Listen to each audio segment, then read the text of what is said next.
반갑습니다, 여러분. 오늘은 역대기 3장 다윗의 족보를 함께 살펴보겠습니다. 다윗은 40년 동안 이스라엘을 통치했습니다. 헤브론에서 7년 6개월, 예루살렘에서 33년의 기간 동안 왕으로서 나라를 다스렸던 사람입니다. 왕으로서의 다윗을 이야기하다 보면 필연적으로 우리는 사울을 생각하게 됩니다. 원래 이스라엘의 첫 번째 임금은 사울이었죠. 사울도 40여 년간 나라를 통치한 것으로 알려져 있습니다. 그럼에도 불구하고 그는 역대기의 족보에 등장하지 못합니다. 최초의 왕이라는 명예로운 타이틀을 가졌지만 하나님에게 버림받은 왕이라는 가장 불명예스러운 타이틀도 가진 사람이죠. 두 번의 큰 실수가 있었습니다. 사무엘을 기다리지 아니하고 스스로 제사를 지냈던 일이었고요. 아말렉과의 전쟁에서 하나님께서 모두 진멸하라고 했던 전리품들을 빼돌려서 스스로 취했던, 그래서 스스로 하나님처럼 행동했던 그의 마음, 그 때문에 결국 그는 하나님으로부터 버림받았죠. 우리는 과연 사울보다 나은지 스스로 점검해 볼 일입니다. 역대기는 다윗이 헤브론에서 낳은 6명의 아들들 뿐만 아니라 예루살렘에서 낳은 아들들도 소개하고 있습니다. 특별히 우리들의 주목을 끄는 인물이 나오죠. 예루살렘에서 그가 낳은 아들들은 이러하니 시므아와 소밥과 나단과 솔로몬 네 사람은 다 암미엘의 딸 밧수아의 소생이요. 다윗과 밧세바의 이야기를 잘 아시죠? 훈련의 결과로 생겼던 아이는 태어나자마자 죽고 말았습니다. 이후에 태어난 아들들, 그 아들들 가운데 넷째 아들이 바로 솔로몬입니다. 그리고 그 솔로몬이 다윗의 뒤를 이어서 이스라엘의 세 번째 임금이 되죠. 솔로몬은 다윗이 잘 닦아놓았던 국가의 안정을 기반으로 하여 이스라엘을 번영케 한 왕으로 평가받습니다. 솔로몬 이후의 족보는 어떻게 전개될까요? 솔로몬의 아들은 르호보암이요. 솔로몬의 뒤를 이어 왕이 된 아들은 르호보암입니다. 하지만 르호보암 때에 이스라엘 역사에 큰 비극적인 사건이 일어나죠. 나라가 둘로 분열되게 된 것입니다. 르호보암은 분열의 책임자라고 하는 불명예를 떨칠 수가 없을 것입니다. 르호보암의 아들은 아비야요, 그의 아들은 아사요, 그의 아들은 여호사밧이요, 그의 아들은 요람이요, 그의 아들은 아하시야요, 그의 아들은 요아스요. 요람의 아들 아하시야 때 또 한 번 남유다에는 큰 위기가 닥칩니다. 아하시야가 북쪽의 예후에 의해 죽음을 당하게 되죠. 아하시야의 빈 자리를 대신하여 나라를 통치했던 사람은 아달랴였습니다. 아하시야의 모친이기도 했지만 그는 이세벨의 딸이기도 했습니다. 그는 6년 동안 남유다를 통치하면서 유다를 큰 위기 가운데 몰아넣었던 사람입니다. 하지만 하나님은 남유다 다윗 왕조를 버리지 않으셨습니다. 죽음의 위기 가운데서도 살아남았던 한 사람이 있었죠. 바로 요아스입니다. 요아스가 왕의 자리에 등극함으로 다윗 왕조는 다시 이어지게 되었습니다. 요아스의 아들은 아마샤요, 그의 아들은 아사랴요, 그의 아들은 요담이요. 아사랴는 우시야라고도 불리워집니다. 우시야 왕 하면 떠오르는 위대한 선지자가 있습니다. 우시야 왕이 죽던 해라고 시작되는 성경 말씀 아십니까? 예, 바로 이사야입니다. 이사야는 요담과 아하스와 히스기야와 므낫세 시대에 걸쳐서 하나님의 말씀을 그 땅에 선포했던 남유다의 위대한 선지자입니다.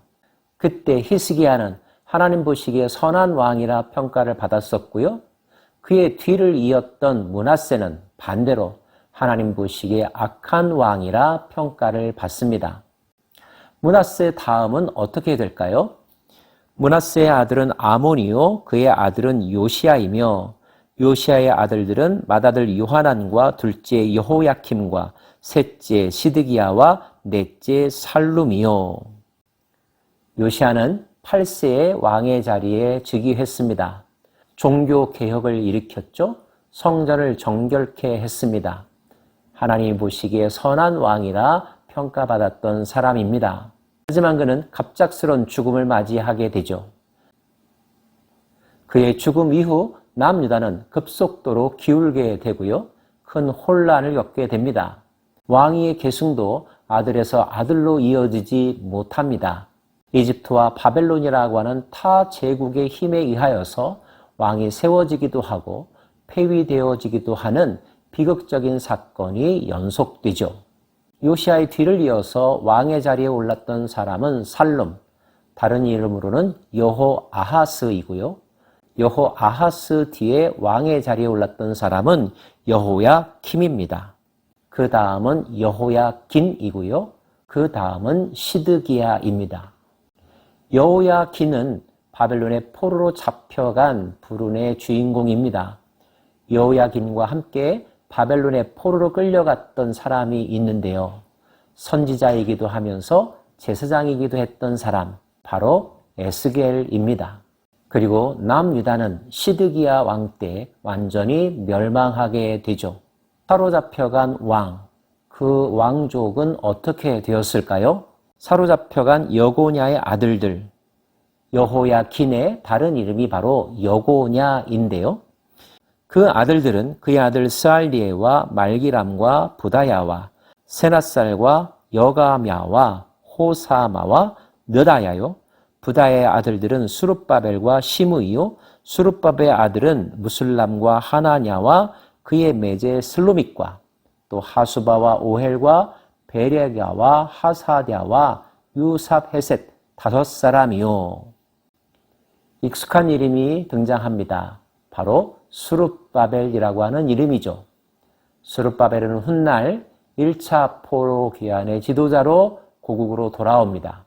유다의 총독으로 근무하면서 제2성전을 재건하는 데 지도력을 발휘했던 사람입니다.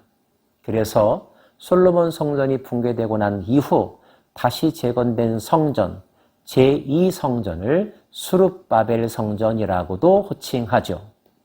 비록 나라가 망하여 왕의 자리에 오를 수는 없었지만 수룹바벨은 왕족의 후예로서 주어진 상황 속에서 그에게 주어진 사명을 잘 감당했던 사람이라고 요약할 수 있습니다. 3장에 나오는 다윗 왕조의 족보, 모두 20명의 왕들의 이름이 나옵니다.